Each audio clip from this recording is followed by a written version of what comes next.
नमस्कार, आप देख रहे हैं आज तक। आपके साथ मैं हूं सईद अंसारी। स्वागत है आप सभी का खबरदार में। खबरदार में आज हम सबसे पहले विश्लेषण करेंगे बिहार के मुख्यमंत्री नीतीश कुमार की राजनीति का, जिनके बारे में बाहुबली शहाबुद्दीन ने जेल से छूटने के बाद यह कहा कि नीतीश कुमार तो परिस्थितियों के सीएम बने, असली नेता तो लालू प्रसाद यादव हैं। शहाबुद्दीन का 11 वर्ष बाद कानूनी रास्ता मिल जाना, जेल से छूटना सिस्टम और सरकार पर बड़े सवाल खड़ा कर रहा है। शहाबुद्दीन के घर जश्न मनाया जा रहा है, बधाइयां दी जा रही हैं, मिठाइयां बांटी जा रही हैं, और इस सब के बीच शहाबुद्दीन घूम फिरकर सिर्फ एक बात कह रहा है, मेरा नेता नीतीश नहीं, मेरे नेता तो लालू हैं। शहाबुद्दीन की इस अकड़ भरी घोषणा से नीतीश की साख खराब हो रही है। अब सवाल यह उठ रहा है कि क्या लालू के लाडले को मजबूरी में रिहाई दी गई, और क्या नीतीश कुमार बिहार में मजबूरी का नया नाम बन गए हैं?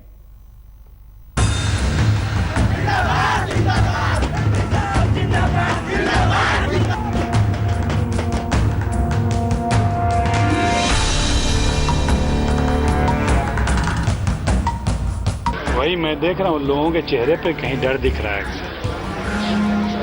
आपको दिख रहा है? शहाबुद्दीन को डर की तलाश है। वो जानना चाहते हैं कि जिस डर का जिक्र मीडिया में हो रहा है वो डर कहाँ है। किसी के चेहरे पे नहीं, हम तो हटा रहे हैं, ये हट ही नहीं रहे हैं। मैं चाहूंगा आप इनके तरफ दिखा दीजिए कि ये डर रहे हैं। हम तो धक्का मरवा रहे हैं सुबह से।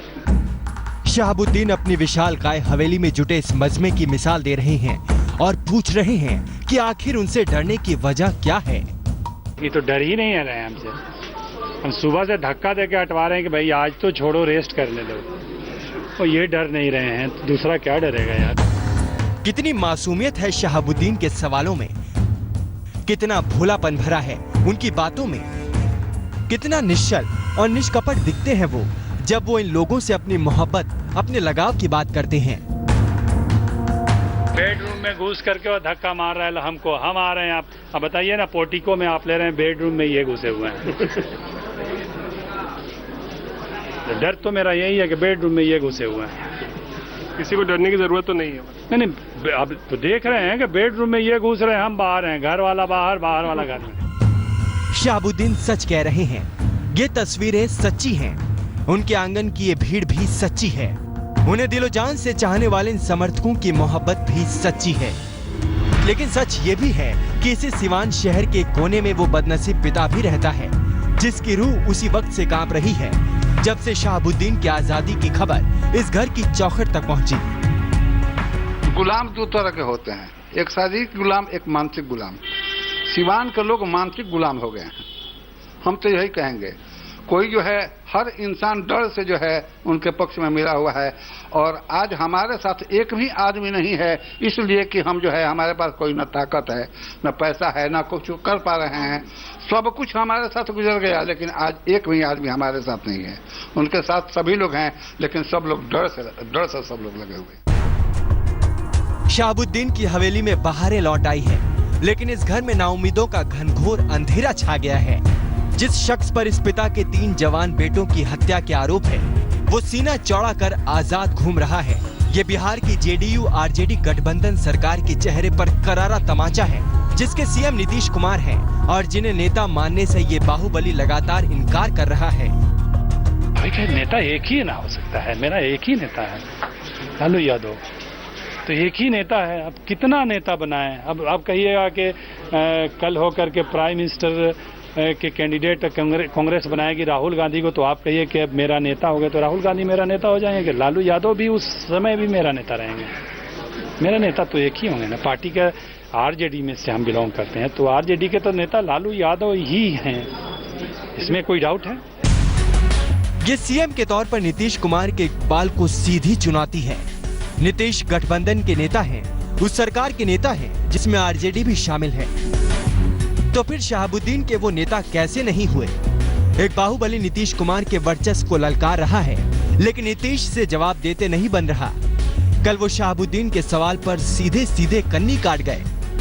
शहाबुद्दीन का बयान है कि आप राज्यों के मुख्यमंत्री हैं और लालू जी हमारे नेता हैं। चलिए, ये सब भी कोई प्रतिक्रिया की चीज है। क्या कहेंगे इसको? अरे मेरे लिए सारी बातें महत्वपूर्ण हैं। नीतीश बिहार के मुख्यमंत्री हैं। शहाबुद्दीन जैसा बाहुबली जमानत पाने में कामयाब रहा, ये उनकी सरकार की भी नाकामी है। उन्हें खुले दिल से अपनी नाकामी कबूल करना चाहिए और कुछ ना सही तो शहाबुद्दीन की रिहाई पर अफसोस के चंद शब्द कहना चाहिए। लेकिन नीतीश डिफेंसिव हैं। जो बोले या सब पर रिएक्शन करने देने के लिए हमको मैंडेट मिला है? आप लोग भी अपना समय और स्पेस जाया कर रहे हैं। दुनिया को मालूम है कि बिहार की जनता का क्या मैंडेट है, तो हम जनता के मैंडेट के मुताबिक चलें या कोई आदमी कुछ बोल रहा है उस पर ध्यान दें? आज तक हम कोई ध्यान दिए हैं? आखिर ये कैसी मजबूरी है जो लालू के लाडले शहाबुद्दीन पर हार्ड हिटिंग करने से नीतीश कुमार को रोक रही है? क्या ये गठबंधन में लाचारी की गांठ है? क्या सत्ता ने नीतीश का चरित्र बदल दिया है? क्या नीतीश बिहार के मनमोहन सिंह बन गए हैं जिनकी डोर किसी और के हाथों में है? रोहित कुमार, पटना, आज तक। बिहार के जंगल राज का दौर नीतीश और बीजेपी के गठबंधन में ही खत्म हुआ था। उस दौरान नीतीश कुमार ने एक सवाल के जवाब में अपनी 3 प्राथमिकताएं सुशासन, सुशासन और सुशासन बताई थी। अब शहाबुद्दीन सलाखों से बाहर हैं और सुशासन कटघरे में खड़ा है। बिहार में बतौर स्टूडेंट लीडर शहाबुद्दीन का नाम पहली बार 80 के दशक में चर्चा में आया। शहाबुद्दीन के खिलाफ 1986 में पहला आपराधिक मुकदमा दर्ज हुआ। 1990 में शहाबुद्दीन ने जनता दल की युवा इकाई के जरिए राजनीति में एंट्री मारी। 1990 में विधानसभा का टिकट मिला और शहाबुद्दीन चुनाव जीत गए। 1997 में राष्ट्रीय जनता दल के गठन और लालू प्रसाद यादव की सरकार बन जाने से शहाबुद्दीन की ताकत बहुत बढ़ गई। 2001 में PUCL की एक रिपोर्ट में यह खुलासा किया गया कि आरजेडी सरकार कानूनी कार्रवाई के दौरान शहाबुद्दीन को संरक्षण दे रही थी। मार्च 2001 में जब पुलिस आरजेडी के स्थानीय अध्यक्ष मनोज कुमार पप्पू के खिलाफ एक वारंट की तामील करने पहुंची थी तो शहाबुद्दीन ने गिरफ्तारी कराने आए अधिकारी संजीव कुमार को थप्पड़ मार दिया था। शहाबुद्दीन पर हत्या, रंगदारी और अपहरण जैसे अपराधों के 63 मामले दर्ज हैं। सीवान के एक व्यवसायी के 2 बेटों गिरीश और सतीश का अपहरण करवाने और तेजाब डालकर दोनों की हत्या करवाने के मामले में शहाबुद्दीन को उम्र कैद हुई, लेकिन शहाबुद्दीन हाईकोर्ट से जमानत लेने में कामयाब रहे। उसी केस में आज वो जेल से बाहर आए। शहाबुद्दीन पर जवाहरलाल नेहरू विश्वविद्यालय की छात्र संघ के पूर्व अध्यक्ष चंद्रशेखर की हत्या करवाने का भी आरोप है। तो ऐसी कौन सी पावर डोज शहाबुद्दीन को मिल गई जिससे शहाबुद्दीन ने कानून की जंजीरों को तोड़ दिया और 11 साल बाद जेल से बाहर आ गए? और यह भी अजब इत्तेफाक है कि जब लालू प्रसाद यादव सत्ता से बाहर थे तब शहाबुद्दीन जेल के अंदर पहुंच गए और आज जब लालू प्रसाद यादव फिर से सत्ता में आए हैं शहाबुद्दीन जेल से बाहर आ गए। तो क्या इसे सिर्फ एक इत्तेफाक ही माना जाए या फिर पावर आने के साथ सिस्टम में सेंध और सुराख अपने आप मिल जाते हैं? शहाबुद्दीन को कैसी जमानत मिल गई, यह एक बहुत बड़ा सवाल है जिसका विश्लेषण करना आज बहुत जरूरी है। हम थोड़ा सा डिफरेंट हैं।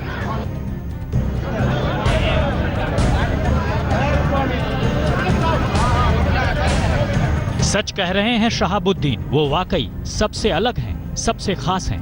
खास नहीं होते तो 2 नौजवानों को तेजाब में डुबोकर मारने के संगीन आरोप में यूं जमानत नहीं मिल पाती। खास नहीं होते तो जेल के बाहर उनकी अगवानी में सत्ताधारी पार्टी के विधायकों की पलटन नहीं खड़ी होती और खास नहीं होते तो उनकी खिदमत में सरकारी टोल को यूं खुला नहीं छोड़ दिया जाता।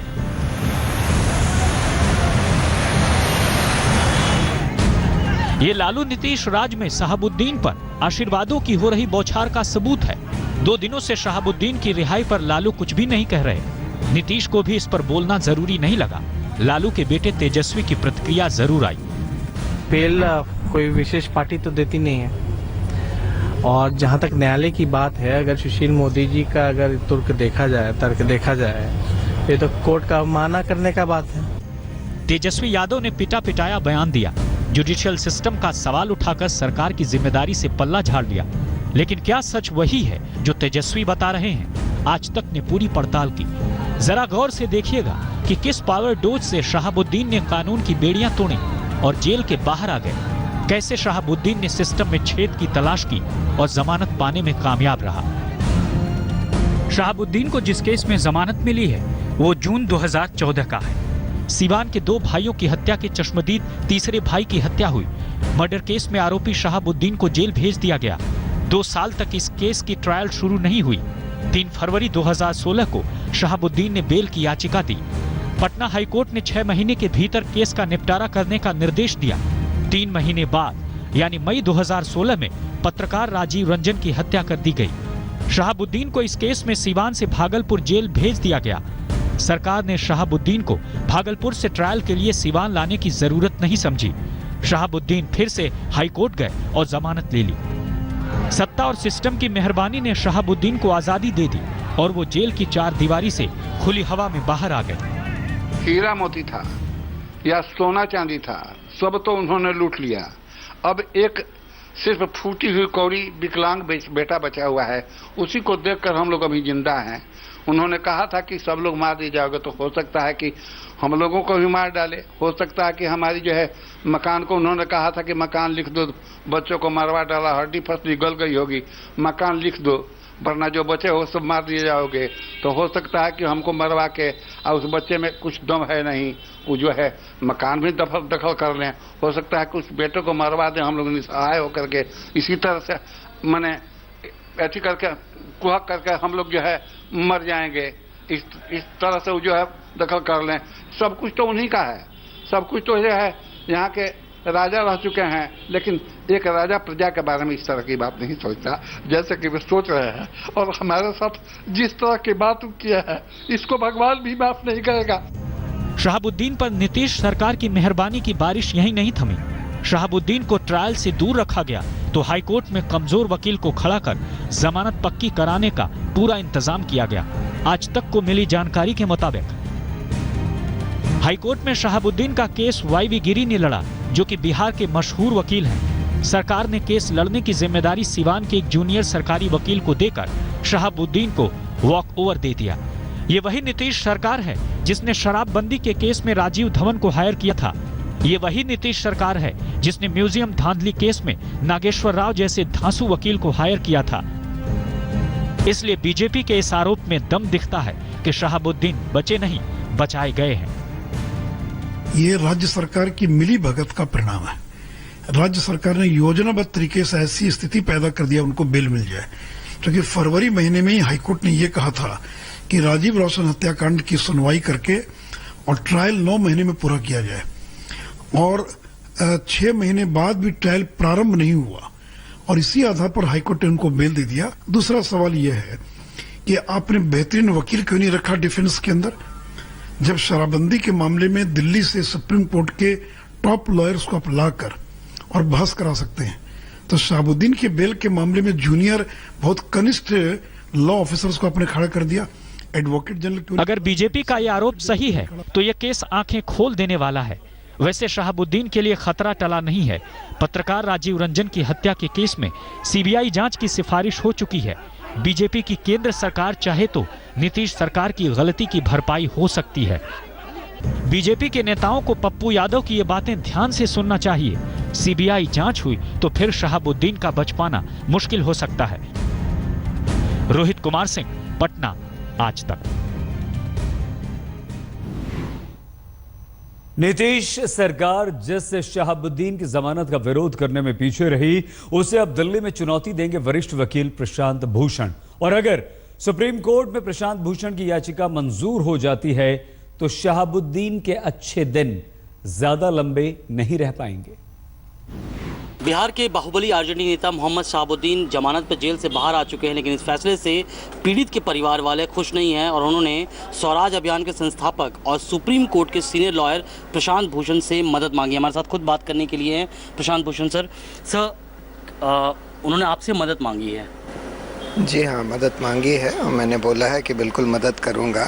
ये बहुत ही शर्म की बात है कि ऐसा नोटोरियस गैंगस्टर जिसके खिलाफ इतने सारे कन्विक्शंस हो चुके हैं मर्डर, किडनैपिंग वगैरह के, ऐसे आदमी को हाई कोर्ट ने बेल दे दी, तो हम लोग सुप्रीम कोर्ट में मूव करेंगे इन लोगों के बिहाफ पर उनकी बेल कैंसिल करने के लिए। उन्होंने बिहार सरकार पे भी सीरियस एलिगेशन लगाया, क्योंकि उनका साफ तौर पे क्या है कि सरकार का इसमें की रोल प्ले किया है गवर्नमेंट ने। अब ये तो मुझे नहीं मालूम कि सरकार ने क्या रोल प्ले किया है, लेकिन ये बात तो सही है कि भाई आरजेडी जो कि आज गठबंधन की एक घटक है, उसी के एमपी थे, ये उसी के मेंबर थे शहाबुद्दीन, तो हो सकता है कि सरकार ने भी कुछ मदद करी हो। कब इसको चैलेंज करेंगे सर? जल्दी से जल्दी करेंगे, जैसे ही कागज़ आ जाते हैं इस केस के जिसमें उनको बेल दी गई है, तो वैसे ही हम लोग तुरंत मूव करेंगे। चलिए, तो साफ तौर पे प्रशांत भूषण जी का कहना है कि जैसे उनके पास कागज़ पहुंचता है वो बेल के लिए जो जिस तरह से उनको बेल मिला है उसके खिलाफ जो है वो सुप्रीम कोर्ट में चैलेंज करेंगे। रोहित मिश्रा, दिल्ली, आज तक। खबरदार में अब खबर आम आदमी पार्टी के विधायक अमानतुल्लाह की। अपने साले की पत्नी से छेड़छाड़ के आरोप में घिरे विधायक के बचाव में पूरी पार्टी लगता है कूद गई।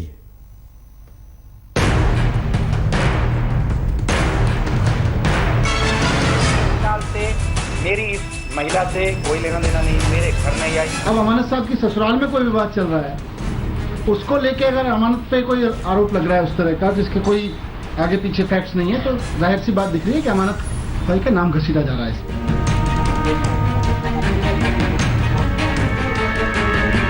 दिल्ली पुलिस भी इतनी जल्दबाजी में रहती है कि बस आम आदमी पार्टी का नाम आए और उठा लो।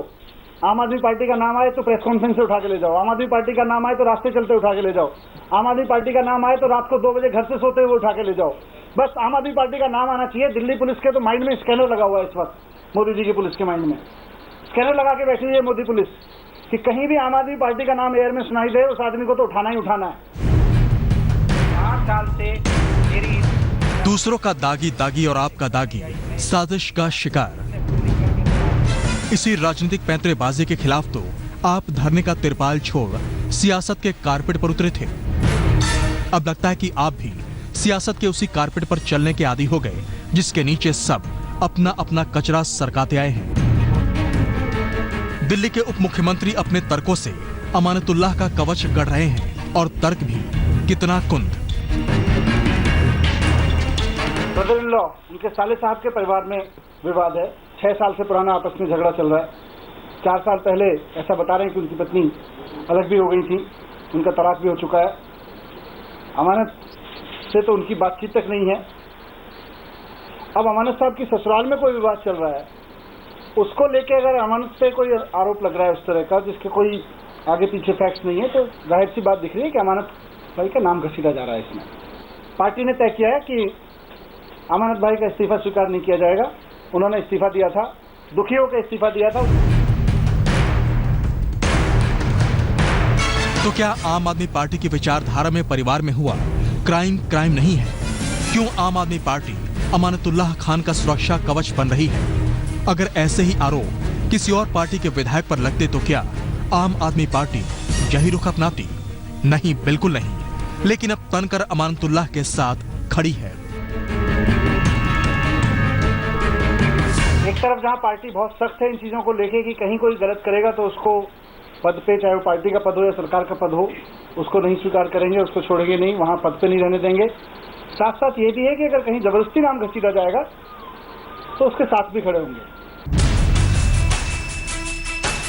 अमानतुल्लाह पर साले की पत्नी को जान से मारने की धमकी, उस पर शारीरिक संबंध बनाने का दबाव डालने के आरोप लगे हैं। सिसोदिया कहते हैं कि उन्होंने मामले की जांच कर ली, जबकि पीड़ित महिला ने पुलिस को एक सीडी और पेनड्राइव में सबूत दिए हैं। अदालत में बयान भी दर्ज हो चुके हैं। पीड़ित महिला तमाम इलेक्ट्रॉनिक सबूतों और दूसरे दस्तावेजों के साथ इन्वेस्टिगेटिंग ऑफिसर की मौजूदगी में 164 का बयान दर्ज कराने साकेत कोर्ट पहुंची। अब इसके बाद विधायक की गिरफ्तारी पर तलवार लटक रही है। कानूनी प्रक्रिया जारी है, लेकिन सिसोदिया ने क्लीन चिट जारी कर दी। इस बात पर विरोधी भी सिसोदिया की मानसिकता को कटघरे में खड़ा कर रहे हैं।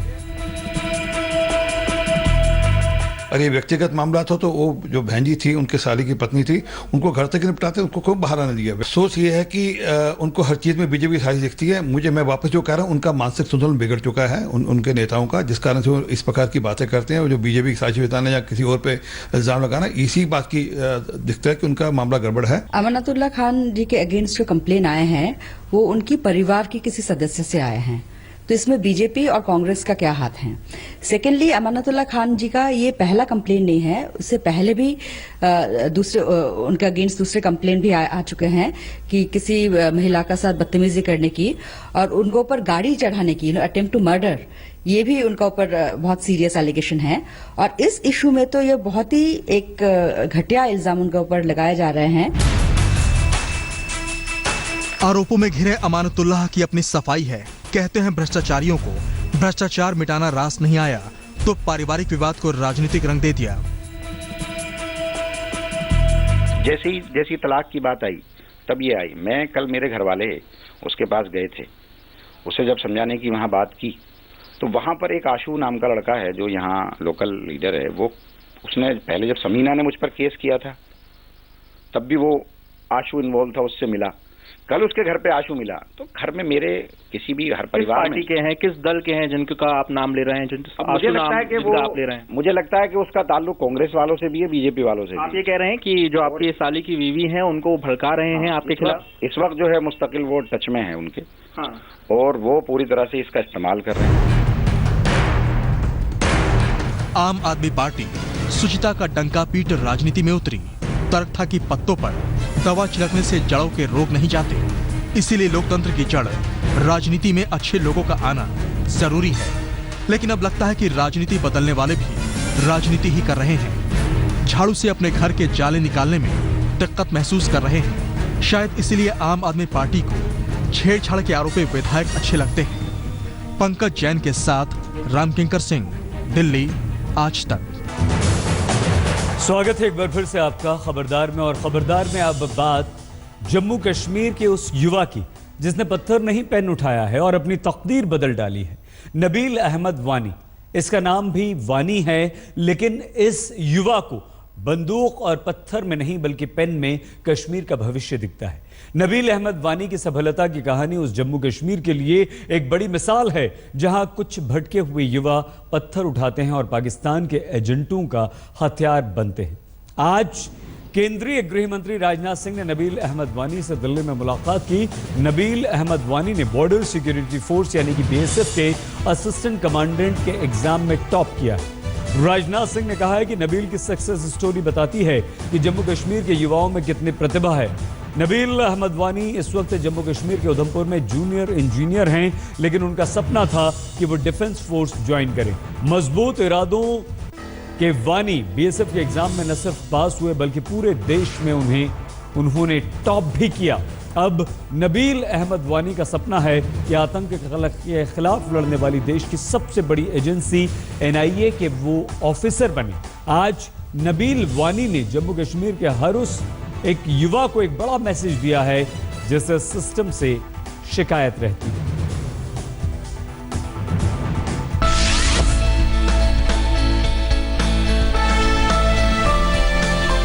मेरा एक लक्ष्य था कि मैं किसी तरह डिफेंस फोर्सेस में जाऊं, अपने देश के लिए कुछ करूं।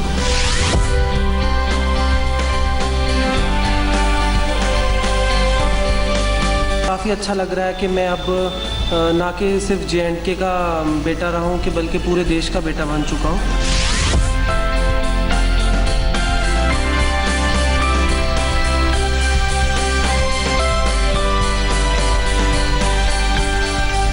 हमारी लाइफ की जितनी भी प्रॉब्लम्स है वो अनएम्प्लॉयमेंट से हैं। हमें जॉब मिलेगी, हम फैमिली अपने लिए सब कुछ कर सकते हैं, लेकिन वो हमें तभी मिलेगी जब हम पेन उठाएंगे।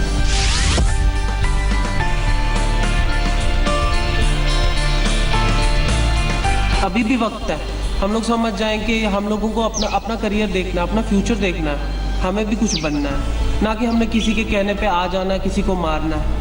बस यही चीज़ हम अपने दिमाग में रखें, अपने दिल में भर लें। नबील अहमद वानी, ये भी जम्मू कश्मीर का ही बेटा है, ये भी वानी ही है, लेकिन इसने पत्थर नहीं पेन को चुना। अपनी किस्मत को बदलने के लिए, अपनी नई तकदीर लिखने के लिए। आज नबील अहमद वानी की पूरे देश में चर्चा है, क्योंकि उसने जो कुछ कर दिखाया है वो मिसाल है पूरे जम्मू कश्मीर के लिए। मेरा एक लक्ष्य था कि मैं किसी तरह डिफेंस फोर्सेस में जाऊं, अपने देश के लिए कुछ करूं, और ये तो कभी नहीं सोचा था कि ऑल इंडिया रैंक 1 पे आऊंगा, लेकिन ये था कि इस एग्ज़ाम की मैं पिछले 3 साल से तैयारी कर रहा था कि मैं असिस्टेंट कमांडेंट की पोस्ट पे सिलेक्ट हूं और अपने देश के लिए कुछ कर सकूं। आज जम्मू कश्मीर के उन युवाओं को नबील अहमद वानी की एक एक बात को ध्यान से सुननी चाहिए, जो युवा पत्थरों में अपनी तकदीर को ढूंढ रहे हैं। एक सामान्य परिवार का बेटा किस तरह से संघर्ष करके बॉर्डर सिक्योरिटी फोर्स की राष्ट्रीय परीक्षा में टॉपर बनता है, ये नबील अहमद वानी की अद्भुत कहानी है। क्या मैं एक नॉर्मल फैमिली से बिलोंग करता हूँ, कोई सोर्स ऑफ ज़्यादा इनकम नहीं है, कोई कोचिंग नहीं है, कुछ नहीं है, लेकिन हिम्मत की और मुझे सेलेक्ट हो गया, ऑल इंडिया टॉप किया। अगर मैं कर सकता हूँ तो हम सब कर सकते हैं। बस हमारा लक्ष्य एक ही होना चाहिए कि हमने अपना फ्यूचर ब्राइट करना है और कुछ नहीं। मुश्किलें नबील अहमद वानी की जिंदगी में भी कम नहीं थी। उन्होंने भी अपने राज्य के मुश्किल हालात देखे हैं, खुद उन हालातों से जूझे हैं, लेकिन वानी ने न तो बंदूक उठाई न पत्थर उठाए, उन्होंने पेन उठाया। पैसे की तंगी के बीच ही पढ़ाई में टॉप किया, इंजीनियरिंग की पढ़ाई की और आज बीएसएफ का एग्जाम टॉप किया। उसने घर के हालात को देखते हुए बहुत ज़्यादा मेहनत की है और इस मुकाम तक पहुंचा है, तो पूरी फैमिली बड़ी खुश है। मुझे देखते हुए, बहन को देखते हुए, घर के हालात देखते हुए इसने बहुत ज़्यादा हिम्मत दिखाई है और इस मुकाम तक पहुंचा है। एक रोल मॉडल बन गए हैं, वो हमारे नहीं पूरे जम्मू एंड कश्मीर के यूथ के रोल मॉडल बन गए हैं। अब पूरे यूथ जैसे हम देख सकते हैं, अब कश्मीर के हालात देख सकते हैं कि कश्मीर का यूथ एक सही डायरेक्शन में नहीं है। उनसे मैं यही अपील करना चाहता हूँ कि जैसे नबील भैया मेरे रोल मॉडल में रहे, जैसे मुझे उन्होंने मोटिवेट किया है, आप भी मोटिवेट हो जाएं। जम्मू कश्मीर के उधमपुर का एक युवा जब पेन उठाकर अपनी तकदीर बदलने निकलता है तो वो पूरे देश में टॉपर बन जाता है।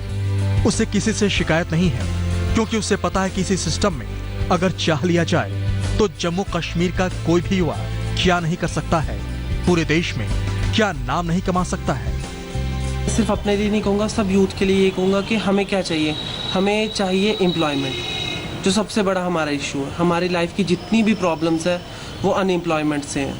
हमें जॉब मिलेगी, हम फैमिली अपने लिए सब कुछ कर सकते हैं, लेकिन वो हमें तभी मिलेगी जब हम पेन उठाएंगे, पढ़ेंगे, लिखेंगे। किसी भी एग्ज़ाम के लिए हम तैयारी करना चाहें तो कोई भी मुश्किल नहीं। JNK का यूथ आज IAS, डिफेंस फोर्सेस, कोई भी एग्ज़ाम हो वहाँ पर टॉप करके दिखा रहा है। JNK के यूथ को यही कहूँगा, हमारा लक्ष्य एक ही होना चाहिए कि हमने पढ़ना है, कुछ बनना है। पूरे इंडिया में हर जगह हमारा नाम होना चाहिए, पॉजिटिव वे में, ना कि नेगेटिव वे में। नबील अहमद वानी ने भी देश के लिए कुछ करने का सपना देखा और उसने सपने को पूरा करके दिखाया। वो कश्मीर के युवाओं के लिए एक बड़ा संदेश देने वाले रोल मॉडल बन चुके हैं। नबील से कश्मीर के युवाओं को सीखना चाहिए। कुछ परसेंटेज पॉपुलेशन ऐसी हो गई है जो अब समझ चुकी है कि हम लोगों को यूज़ किया जा रहा है। जो लोग ये बात समझ चुके हैं वो आज देश के टॉपर्स बने हुए हैं। जो चीज़ ये बात नहीं समझ रहे हैं वो आज भटक रहे हैं। जो ये चीज़ समझ जाएंगे, आज अभी भी वक्त है, हम लोग समझ जाएंगे। हम लोगों को अपना करियर देखना है, अपना फ्यूचर देखना है, हमें भी कुछ बनना है, ना कि हमने किसी के कहने पे आ जाना है, किसी को मारना है। बस यही चीज़ हम अपने दिमाग में रखें, अपने दिल में भर लें, तो सब कुछ आसान हो जाएगा, हर मंजिल हमारी। नबील अहमद वानी के इरादों का रास्ता बहुत लंबा है, जिसकी अभी तक एक ही मंजिल उन्होंने पार की है। वो 10 बार आर्मी के एग्जाम में असफल हो चुके हैं, लेकिन वो हार नहीं मान रहे हैं और आर्मी में जाने की तैयारी कर रहे हैं। नबील का सपना आतंकवाद से लड़ने वाली देश की सबसे बड़ी एजेंसी NIA में शामिल होने का है। जिसके इरादे इतने मजबूत हों, उसे मंजिल जरूर मिलती है। उधमपुर से अनिल दुबे के साथ अश्विनी कुमार, जम्मू आज तक। एक तरफ नबील अहमद वानी जैसे युवा हैं जो पेन उठाकर अपना भविष्य खुद तय कर रहे हैं, और वो भी इसी सिस्टम के अंदर, कोई शिकायत नहीं, हर तरफ से मदद और हर तरफ से तारीफ। लेकिन दूसरी तरफ कश्मीर के वो भटके हुए युवा हैं जो पत्थरों पर सर पटक रहे हैं और पाकिस्तान के हाथ का खिलौना बनकर अपना भविष्य बर्बाद कर रहे हैं। पाकिस्तान का क्या है, वो तो सिर्फ कश्मीर को बर्बाद करने में लगा हुआ है। कश्मीर के बिगड़े माहौल के बीच पाकिस्तान की तरफ से एलओसी में घुसपैठ और कश्मीर में आतंकवादी हमले हो रहे हैं। पिछले 24 घंटों में एलओसी पर 3 घुसपैठ और पुंछ में 2 एनकाउंटर्स हुए हैं जिनमें आतंकवादी मारे गए हैं। आज गृह मंत्री राजनाथ सिंह ने जम्मू कश्मीर की स्थिति पर एक हाई लेवल मीटिंग भी की है।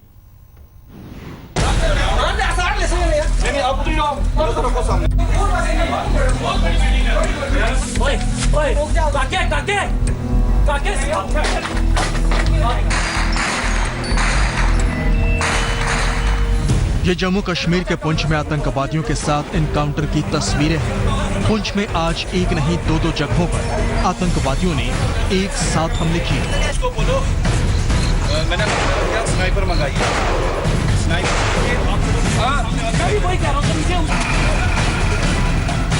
वक्त था आज सुबह 7:30 बजे जब आतंकवादियों ने पुंछ में मिनी सचिवालय की नई बन रही बिल्डिंग के करीब फायरिंग करनी शुरू कर दी।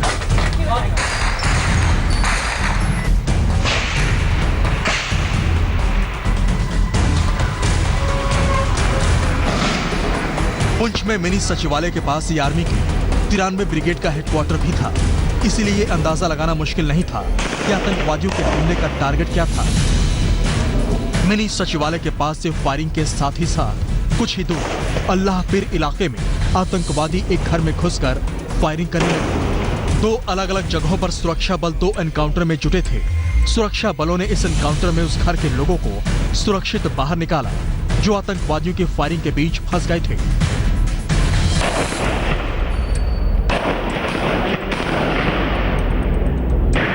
कांड हो गया पर मैं तो मारे ना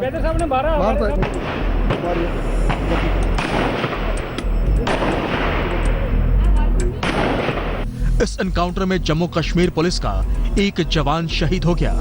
सुरक्षा बलों के 2 जवान बुरी तरह से जख्मी हो गए।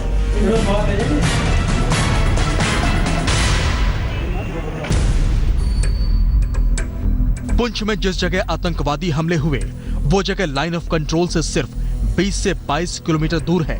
पिछले 24 घंटे में पाकिस्तान की तरफ से एलओसी पार करके घुसपैठ करने की 3 कोशिशें हुई हैं। नौगाम, तंगधार, गुरेज में 3 जगहों पर घुसपैठियों को भारतीय सेना ने करारा जवाब दिया। घुसपैठ करने की कोशिश कर रहे 4 आतंकवादियों को सेना ने मार गिराया।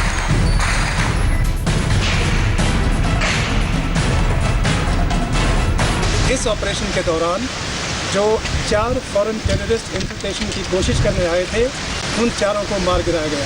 वो किसी एक बहुत बड़े ऑपरेशन को सरंजाम देने वाले थे और वो भी एक ऐसे मौके पर जब सारी वैली में ईद का माहौल है।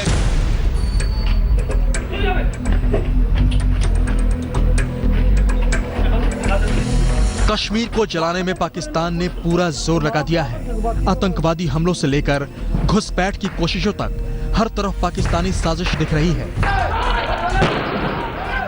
इसमें माहौल बिगाड़कर मदद कर रहे हैं वो पत्थरबाज जो कश्मीर को शांत होते नहीं देखना चाहते। पिछले 24 घंटे में सुरक्षा बलों पर पथराव की 24 घटनाएं हुई हैं, जिसमें सीआरपीएफ के 19 जवान घायल हुए। सीआरपीएफ की एक गाड़ी को नुकसान भी पहुंचा है। यूनाइटेड नेशन जनरल असेंबली की मीटिंग हो रही है जहां पाकिस्तान के प्रधानमंत्री कश्मीर के मुद्दे को उठाना चाहते हैं, खास करके एक्सेसिव फोर्स। और अगर स्थिति सुधर जाए तो मुद्दा जो है जिसको उठाना चाहिए उसमें कोई दम नहीं रहेगा। इसलिए वो किसी भी हालत में नहीं चाहते कि स्थिति किसी भी तरीके से सुधरे। पाकिस्तान के पालतू आतंकवादी और कश्मीर में पाकिस्तान के एजेंटों ने कश्मीर का माहौल इस तरह से बिगाड़ कर रख दिया है कि अब भारतीय सेना की 2 वर्ष बाद उस दक्षिण कश्मीर के कई इलाकों में वापसी हुई है, जिस दक्षिण कश्मीर में पत्थरबाजों और पाकिस्तान परस्त एजेंटों ने अराजक स्थिति बना दी है। अनंतनाग, पुलवामा, शोपियां, कुलगाम में आतंकवादी घटनाओं को देखते हुए आर्मी सतर्क हो गई है। अगले 6 हफ्ते के अंदर बर्फ गिरनी शुरू हो जाएगी, माउंटेन पासेस सारे बंद हो जाएंगे, घुसपैठ बहुत मुश्किल हो जाएगा। इस समय ज़्यादा से ज़्यादा घुसपैठियों को भेजने की कोशिश करते हैं ताकि विंटर मंथ्स में भी वैली के अंदर माहौल सुधरे ना। कश्मीर में इन हालात के बीच ईद उल अजहा को सिर्फ 2 दिन बचे हैं और इस मौके का फायदा आतंकवादी उठाने से नहीं चूकेंगे। इसीलिए पाकिस्तान की तरफ से घुसपैठ और आतंकवादी घटनाएं अचानक से बढ़ गई हैं। आर्मी चीफ जनरल दलबीर सुहाग ने खुद शुक्रवार को एलओसी के आसपास के इलाकों में सुरक्षा हालात का जायजा लिया था। खुफिया जानकारियां मिल रही हैं कि एलओसी में बड़ी संख्या में आतंकवादी घुसपैठ करने के लिए तैयार बैठे हैं। अशरफ वानी, श्रीनगर, आज तक। और बात उस खूनी तारीख की जिसने दुनिया को बदल कर रख दिया, 9/11। इतिहास की वो तारीख जिसे दुनिया कभी नहीं भूल पाएगी। 9/11 हमले के आज 15 साल पूरे हुए हैं। इस हमले में 3000 लोग मारे गए थे, लेकिन इसके बाद के 15 वर्षों में अमेरिका में आतंकवादी गोलीबारी और हमलों में सिर्फ 94 लोग ही मारे गए। अमेरिका तो कुछ हद तक आतंकवाद प्रूफ हो गया है, लेकिन सवाल अभी बाकी है कि क्या इन 15 सालों में आतंकवाद से दुनिया सुरक्षित हो पाई? Oh my God! My God! That looks like a second plane. As just I see a plane go in. That just exploded. I just saw. 11 सितंबर 2001। ये वो तारीख है जिसे दुनिया कभी नहीं भूल पाएगी। आज से 15 साल पहले 11 सितंबर की सुबह 8:46 अमेरिकन एयरलाइंस का बोइंग 767 और यूनाइटेड एयरलाइंस का विमान जब न्यूयॉर्क सिटी में सुपर पावर अमेरिका के सिंबल वर्ल्ड ट्रेड सेंटर से एक के बाद एक जाकर टकराया तो दुनिया कांप उठी। That looks like a second plane. As just I see a plane go in. Another plane just hit. Right? Oh my God! Another plane has just hit. It hit another. 19 आतंकवादियों ने अमेरिकी एयरलाइंस के 4 passenger plane hijack किए। American airlines का plane सीधे world trade centre के north tower से टकराया और कुछ ही देर में यूनाइटेड एयरलाइंस का एक प्लेन वर्ल्ड ट्रेड सेंटर के साउथ टावर से जा टकराया। Another live picture right now. Oh my goodness. तीसरा प्लेन अमेरिकन एयरलाइंस की फ्लाइट 77 का था, जो अमेरिकी रक्षा विभाग के मुख्यालय पेंटागन के एक हिस्से में क्रैश हुआ। एक चौथा प्लेन भी था, यूनाइटेड एयरलाइंस की फ्लाइट 93 का, जिसको हाईजैक करके आतंकवादी व्हाइट हाउस को गिराना चाहते थे, लेकिन वो बीच में ही क्रैश हो गया। करीब 3000 लोग मारे गए, करीब 6000 लोग घायल हुए। लोगों को बचाने में 450 अमेरिकी सैनिक और फायर फाइटर्स ने अपनी जान दे दी। 1 घंटे 42 मिनट के अंदर 110 मंजिला वर्ल्ड ट्रेड सेंटर जमीन पर बिखर गया। सिर्फ अमेरिका ही नहीं, पूरी दुनिया में हाहाकार मच गया। आतंकवाद का ऐसा खौफनाक रूप दुनिया ने इससे पहले कभी नहीं देखा था।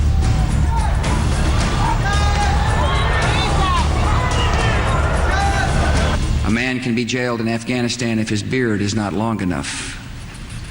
The United States respects the people of Afghanistan. After all, we are currently its largest source of humanitarian aid, but we condemn the Taliban regime. 11 सितंबर 2001 के सबसे बड़े आतंकवादी हमले के बाद 20 सितंबर 2011 को तत्कालीन अमेरिकी राष्ट्रपति जॉर्ज डब्ल्यू बुश का ये वो भाषण है जिसने आतंक के खिलाफ अमेरिका के युद्ध को इराक से लेकर अफगानिस्तान तक पहुंचा दिया। यह अमेरिका की दुनिया को वार्निंग थी कि जो उसके साथ नहीं है वो आतंकवादियों के साथ है। 15 साल बीत गए। इराक से लेकर अफगानिस्तान तक आतंक की लड़ाई अमेरिका और उसके साथियों ने लड़ी, लेकिन 15 साल में दुनिया कितनी सुरक्षित हुई, ये बड़ा सवाल है, क्योंकि आतंक का नाम अल-कायदा और ओसामा बिन लादेन से बदलकर ISIS और बगदादी अब हो चुका है। पेरिस से लेकर पठानकोट तक आतंक के खूनी पंजे दुनिया को जख्मी कर रहे हैं और पाकिस्तान जैसे देश आतंकवाद का खुला समर्थन कर रहे हैं। आज तक ब्यूरो।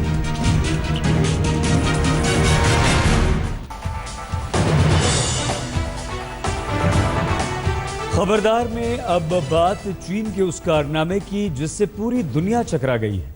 दुनिया चीन के इंजीनियरिंग का लोहा मानती है। चीन के इंजीनियरों ने अब दुनिया का सबसे ऊंचा केबल वाला पुल बनाया है। यह पुल एक घाटी पर 565 मीटर की ऊंचाई पर बनाया गया है।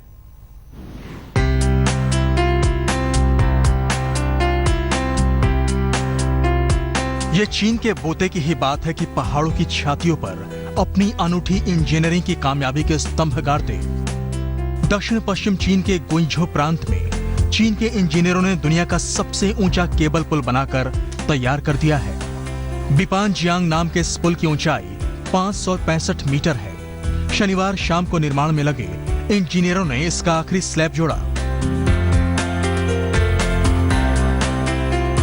यह पुल निझू नदी की घाटी के ऊपर बनाया गया है। इस पुल के जोड़ों में 5 मिलीमीटर से भी कम का अंतर इसके निर्माण को ठप कर सकता था, लेकिन इतनी ऊंचाई पर भी चीन के इंजीनियरों ने इस चुनौती को पूरा कर दिखाया। पुल इस साल के अंत तक जनता के लिए खोल दिया जाएगा। आज तक ब्यूरो। खबरदार में आज के लिए बस इतना ही, लेकिन बस अब से कुछ ही देर में आप श्वेता के साथ देखिए अद्भुत, अविश्वसनीय, अकल्पनीय।